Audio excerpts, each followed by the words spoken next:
belum ada Starbucks, adanya Jeko. Ini Jalan HB Yasin ya. Welcome to my YouTube channel.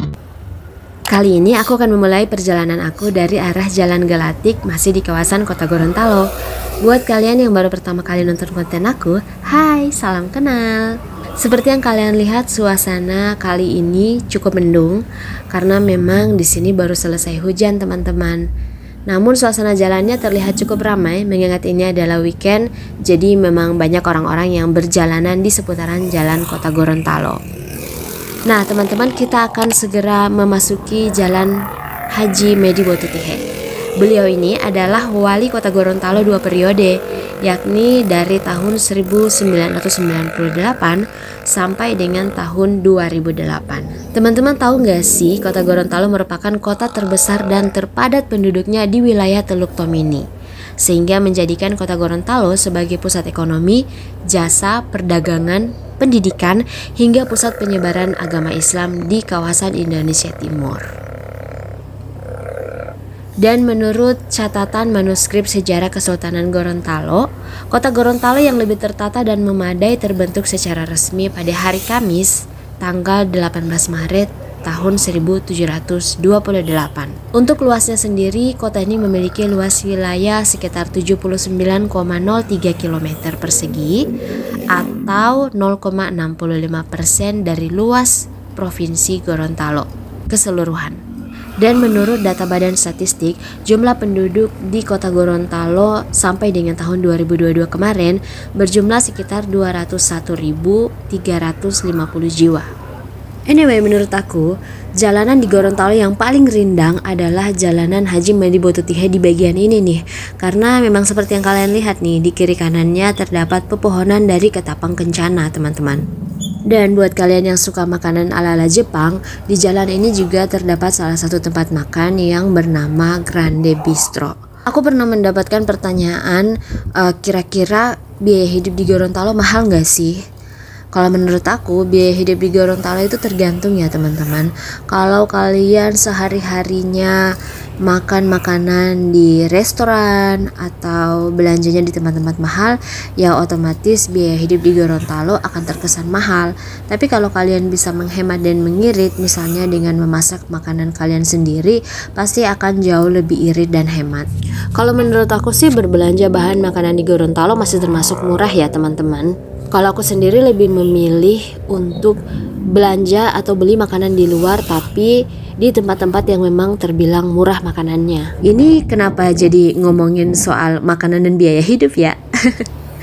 Oke deh, kita lanjut jalan-jalannya ya.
Setelah puas berjalan-jalan, aku memilih untuk mampir ke City Mall Gorontalo. Dan seperti biasa, aku mau minum kopi di sini. Untuk membeli minuman dan dessert di sini, kalian harus mengantri dulu di counternya. Di sana kalian akan langsung melakukan pembayaran dan kalian akan ditanyakan nama kalian. Selanjutnya kalian tinggal menunggu deh nama kalian dipanggil.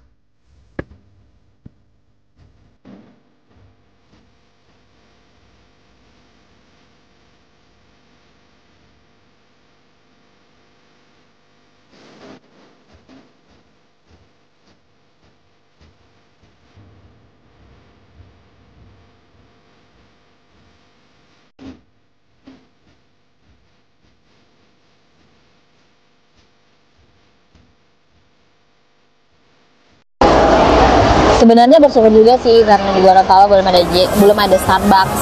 Jeko itu kan merek lokal dan yang pemiliknya juga itu orang Indonesia, otomatis sahamnya juga dimiliki oleh si orang ini gitu, bukan pemilik sahamnya bukan dari luar yang nanti jatuh-jatuhnya dananya kemana gitu. Tapi ini by the way nggak ada, ya ada sih sedikit kaitannya sama konflik-konflik sana, tapi memang aku bersyukur banget karena di Gorontalo memang belum ada Starbucks, adanya Jeko, jadinya aku nongkrongnya itu kebanyakan di Jeko dan nggak ke Starbucks.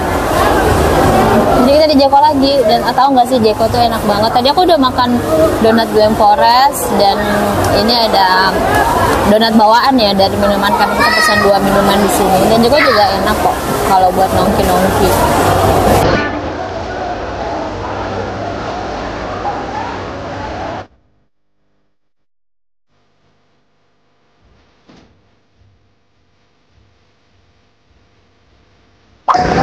Nah, jadi sekarang tuh aku lagi ada di rooftopnya Malam-Malam House, dan ini pemandangannya di sini super duper cantik. Di sini kita bisa melihat pemandangan jalanan di Gorontalo. Nah, jadi jalanan di bawah ini adalah Jalan HB Yasin. Ke sana tuh ke arah pusat kota, arah Bundaran Patung Saronde. Terus di depannya ini ada DFSK, ada Klinik Maksima. Kemudian itu tuh ke arah Perlimaan Telaga tuh teman-teman. Nah, ini ada di lantai 3-nya. Di bawahnya itu ada food court. Ada juga Pisnuk ya. Wow. Nah, jadi teman-teman, buat kalian semua yang lagi cari tempat tongkrongan yang keren dan cozy banget, di sini tempatnya di Malam-Malam House, dan kalian bukan cuman bisa pesan makanan juga, tapi kalian bisa menikmati studio foto. Jadi di sini tuh ada studio fotonya, terus ada jasa sewa atau jasa rental pakaian, mulai dari pakaian adat, pakaian anak-anak, pernikahan dan lain sebagainya. Atau kalian mau ke kondangan, terus kehabisan pakaian yang mau dipakai, dan mau cari yang beda, sok langsung aja ke sini. Adanya tuh di Jalan HB Yasin, di Komplek Maksima Klinik di depan DFSK, atau kalian bisa cari aja di map Malam-Malam House.